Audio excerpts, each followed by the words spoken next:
Hello everyone. हमने last class में पढ़ा था ट्रिग्नोमेट्री, जो एप्लीकेशंस ऑफ ट्रिग्नोमेट्री है उसके क्वेश्चन नंबर 1 से लेकर 4 तक। इस वीडियो में हम पढ़ेंगे उसके आगे के क्वेश्चन, जिसमें हमारा क्वेश्चन नंबर 5 है। A kite is flying at a height of 60 meter above the ground. The string attached to the kite is temporarily tied to the point on the ground. The inclination of the string with the ground is 60 degree. Find the length of the string assuming that there is no slack in the string. Question में हमसे ये बोला जा रहा है कि एक पतंग है, वो कितने मीटर की ऊंचाई पर उड़ रही है? 60 मीटर की ऊंचाई पर उड़ रही है, और जो उसका धागा है क्यों वो क्या है, ग्राउंड से कितने डिग्री का एंगल बना रहा है? 60 डिग्री का। तो हमें क्या करना है, उस धागे की लंबाई बतानी है। और साथ में हमें मेंशन किया गया है कि उस स्ट्रीम में जो हमारी स्ट्रिंग है उसमें क्या है, कोई भी जो गांठ है, स्लैक है, जो no slack in the string दे रखा है, यानी उसमें कोई भी गांठ नहीं है, यानी ये धागा है वो बिल्कुल क्या है, सीधा है। तो हम इसको पहले इसका फिगर बना लेते हैं। तो पहले क्या बोल रखा है, एक काइट है, तो पतंग उड़ रही है हमारी कितने मीटर की ऊंचाई पर? 60 मीटर की ऊंचाई पे। यहाँ हमारी कोई पतंग है, ठीक है। अब हमसे कहा जा रहा है कि जो पतंग है उड़ाने वाला कैसे उड़ाएगा, इस तरीके से ही तो उड़ाएगा, ऐसा थोड़ी ना है कोई अपने सिर के ऊपर पतंग को उड़ाएगा। पतंग कैसे उड़ाई जाती है कि अगर यहाँ कोई इंसान होगा खड़ा हुआ तो उसके हाथ में धागा यहाँ पर होगा ना, और वो क्या कर रहा होगा, पतंग को इस तरीके से उड़ा रहा होगा। तो ये जो एंगल बन रहा है उसका धागे के साथ, वो कितने डिग्री का बन रहा है यहाँ पर? 60 डिग्री का, ठीक है। हमें क्या करना है, उसने कहा है हमसे धागे की हमें लंबाई बतानी है, यानी हमें क्या बताना है, ये मान लिया ये क्या है, लेंथ x है, इसको नाम दे देते हैं a, b और c। चलो इसका सॉल्यूशन करते हैं। तो पहले लिख लेते हैं, let the length of the string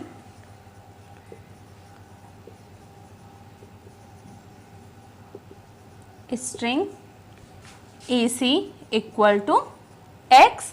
हमने क्या कर लिया, इसको x मान लिया। अब देखो इस फिगर में क्या है, हमारे पास परपेंडिकुलर है और क्या है, एंगल है। हमें निकालना क्या है, हाइपोटेनियस। और लेंथ और हाइपोटेनियस किस में होती है? साइन में। तो हम क्या लगाएंगे, साइन थीटा। उससे पहले क्या लिखेंगे, इन ट्रायंगल, ट्रायंगल क्या है हमारा, ये ABC। तो यहाँ पे लगाएंगे sine theta equal to, sine theta equal to क्या हो जाएगा, BC upon AC।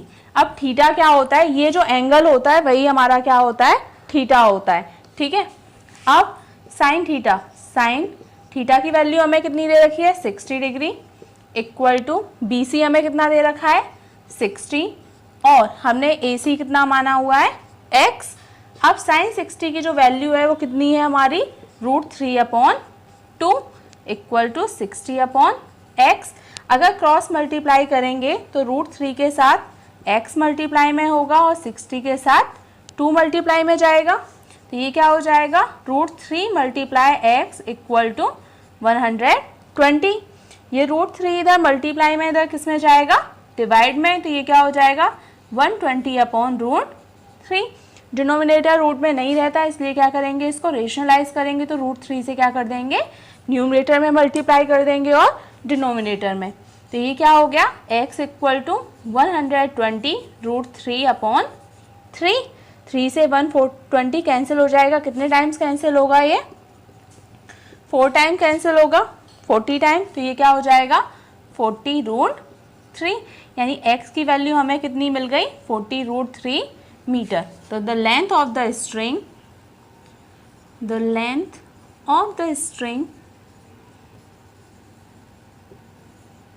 Is 40 √3 metre. जो हमसे पूछा गया था, जो स्ट्रिंग की लेंथ पूछी गई थी, स्ट्रिंग की लेंथ कितनी होगी, 40 √3। अगर क्वेश्चन में हम चाहें तो यहाँ √3 की वैल्यू कितनी रख सकते हैं, 1.732, और उसका 40 से मल्टीप्लाई करेंगे तो हमारी वैल्यू किस में आ जाएगी, डेसिमल में आ जाएगी।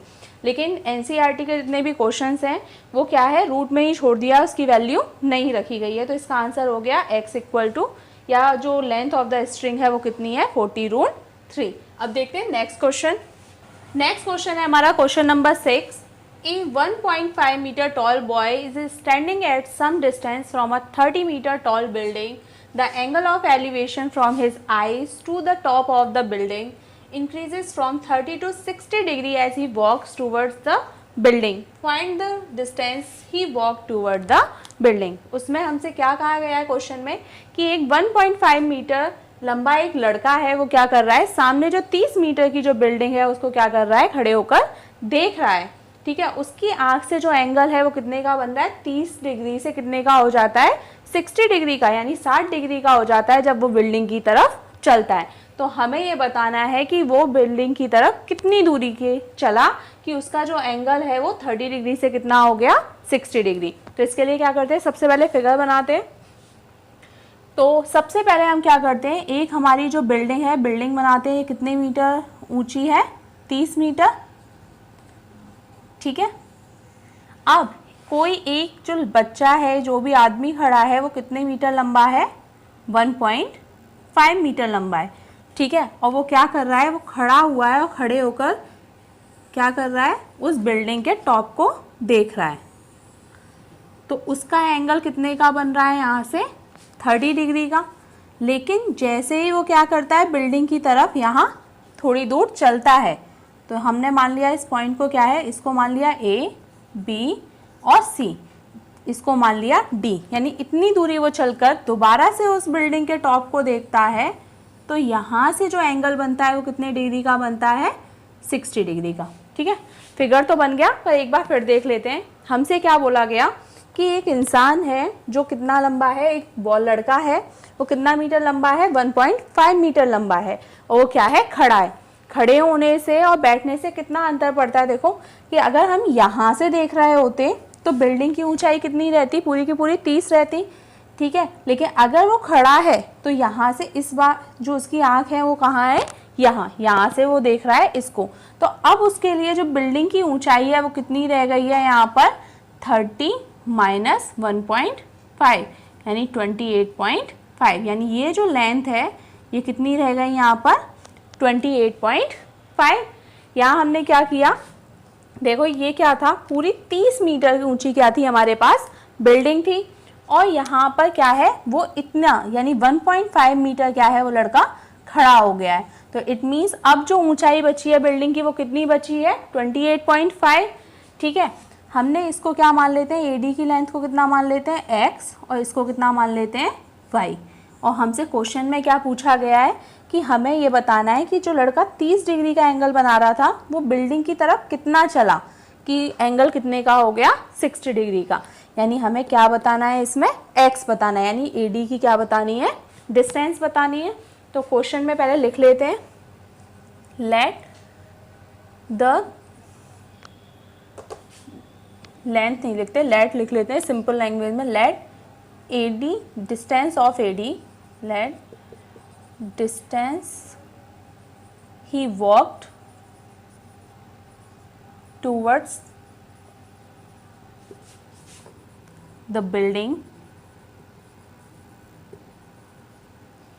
AD, ठीक है, इक्वल टू x। यानी हमने क्या ले लिया कि जितनी दूरी वो चला है वो क्या है, उसकी दूरी कितनी है, AD, और जो क्या मानी है हमने, x, और ये बाकी की BD क्या ले ली है हमने, y मान ली है। तो अब सबसे पहले क्या करते हैं, हम ये वाला ट्रायंगल लेते हैं।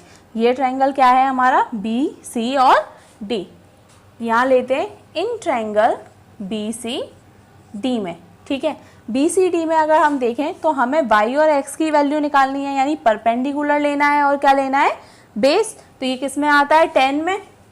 तो वी हैव, ठीक है, in triangle BCD we have 10 60 equal to, ये क्या है हमारे पास, BC अपॉन ये क्या हो गया, BD।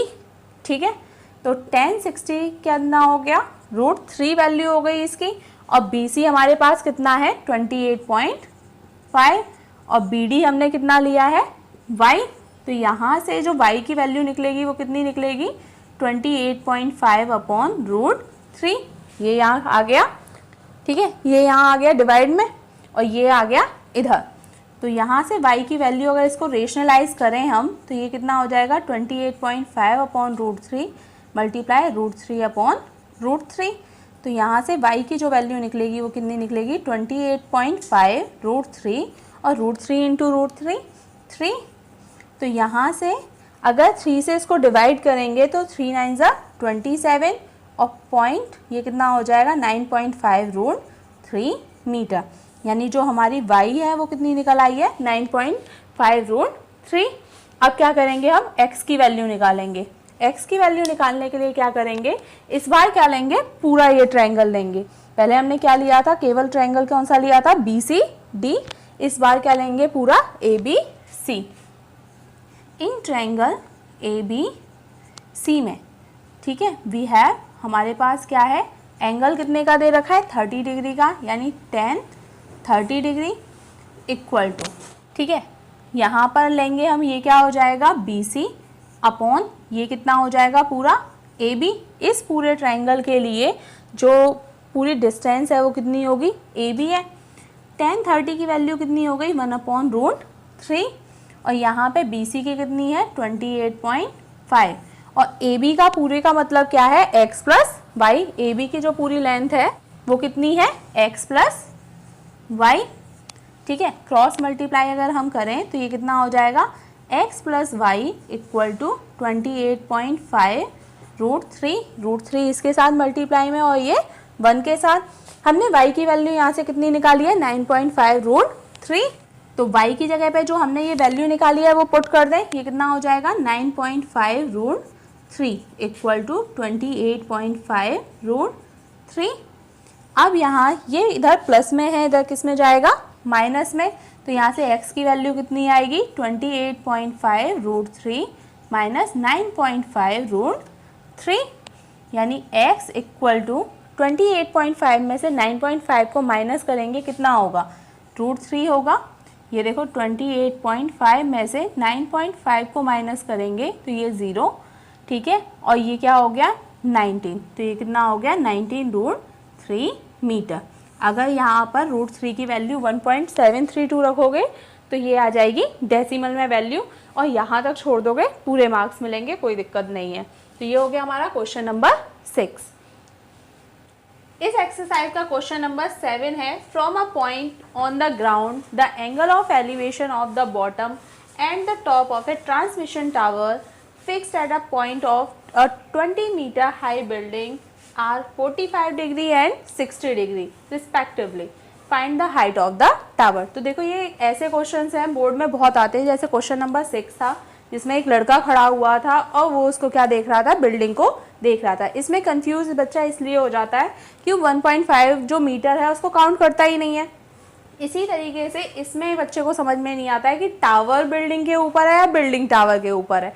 तो इसमें लॉजिक वाली बात यह है कि सीधे सीधे उसने बोल रखा है कि हमारे पास क्या है, एक बिल्डिंग है जो क्या है 20 मीटर क्या है ऊंची है, यानी उसकी जो ऊंचाई है वो कितनी है 20 मीटर और उसके ऊपर क्या रखा हुआ है, एक टावर रखा हुआ है। तो ऐसा बहुत सारे घर देखे होंगे जिसमें क्या होता है, बिल्डिंग के ऊपर क्या होते हैं, टावर रखे होते हैं, ठीक है।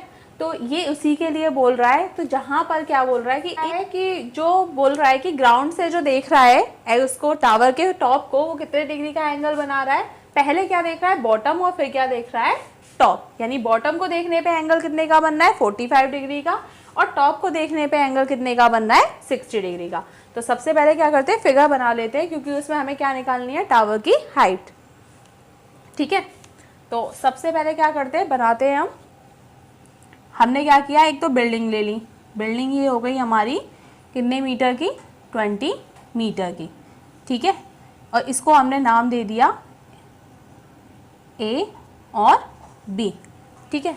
अब इसमें क्या बोल रहा है कि बिल्डिंग के ऊपर टावर रखा हुआ है, ठीक है। तो हम क्या करते हैं, इस बिल्डिंग के ऊपर क्या रख देते हैं, टावर रख देते हैं।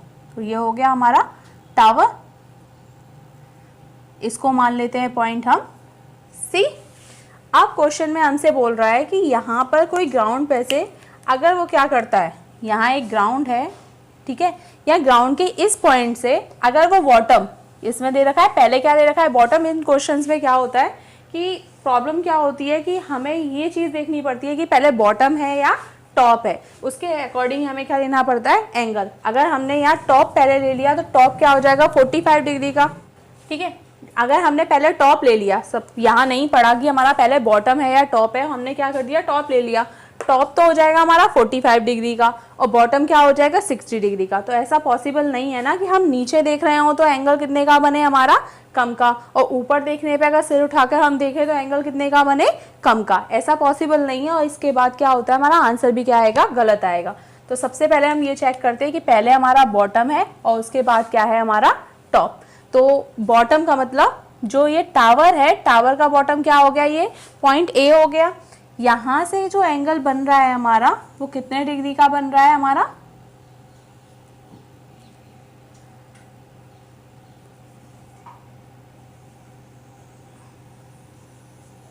हाँ, यहां से देखने पर जो टावर का बॉटम है उसका जो एंगल बन रहा है वो कितने का बन रहा है, 45 डिग्री का। तो यहाँ ले लिया हमने 45 डिग्री और इसको पॉइंट मान लिया हमने डी। और इसी पॉइंट से जब उसके टॉप को देखा जा रहा है तो यहाँ से ही जब उसके टॉप को देखा जा रहा है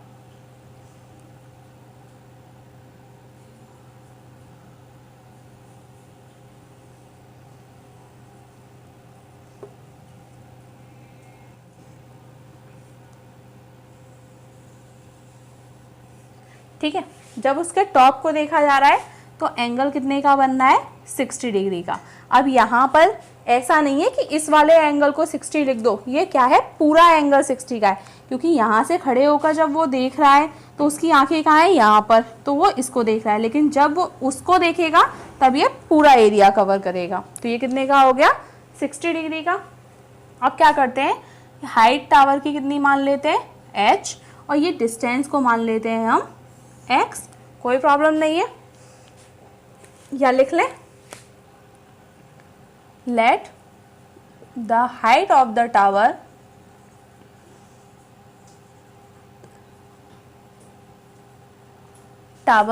be AC equal to h, और यहाँ पर जो डिस्टेंस मान लेते हैं, distance from the ground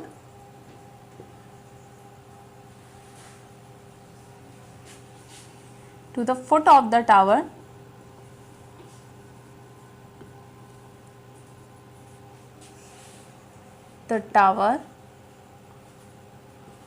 BD equal to x।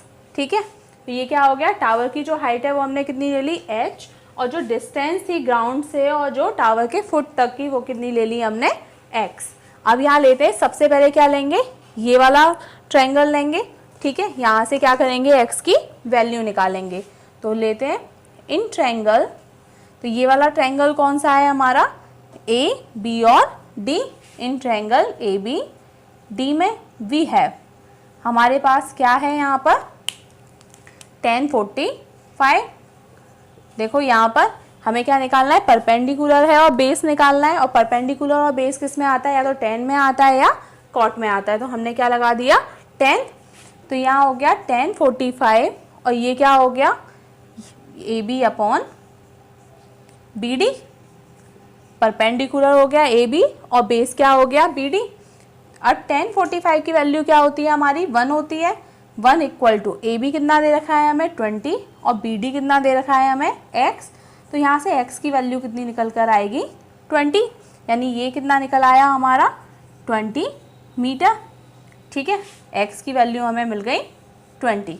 अब उसके बाद हमें क्या निकालनी है, निकालना तो हमें फाइंड क्या करना है, टावर की हाइट निकालनी है। तो इस बार हम क्या लेंगे, ये पूरा ट्रायंगल लेंगे, यानी बी सी डी। तो in triangle B C D में वी हैव, हमारे पास क्या है, इसके लिए हमारा थीटा कितना है, 60 डिग्री है, यानी ये क्या हो गया, tan थीटा, यानी tan 60 डिग्री इक्वल टू क्या आएगा, इस बार इस पूरे के लिए हमारी हाइट कितनी हो जाएगी, पूरी BC हो जाएगी, ये हो गई BC अपॉन, और ये कितना हो गई डिस्टेंस इसकी, x। अब यहाँ पर tan 60 की वैल्यू क्या होती है, √3, और BC हमारा किससे मिलकर बना हुआ है, यहाँ देखें तो 20 प्लस h से। तो ये क्या हो गया, 20 प्लस h, और x हमने कितनी निकाली है यहाँ पर, 20। तो यहाँ पे ये हो गया 20 का मल्टीप्लाई इससे होगा तो 20√3 इक्वल टू 20 प्लस h। तो यहाँ से क्या करेंगे हम, ये 20 इधर इसमें किसके साथ है, प्लस में, तो तो यहाँ से जो h की वैल्यू आएगी वो कितनी आएगी 20√3 माइनस 20। तो यहाँ से h की वैल्यू कितनी निकलेगी, दोनों में से क्या चीज़ कॉमन आ रही है 20, तो ये क्या हो गया √3 minus 1 metre.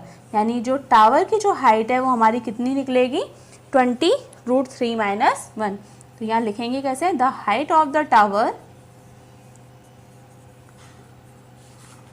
Tower is 20√3 minus 1 metre.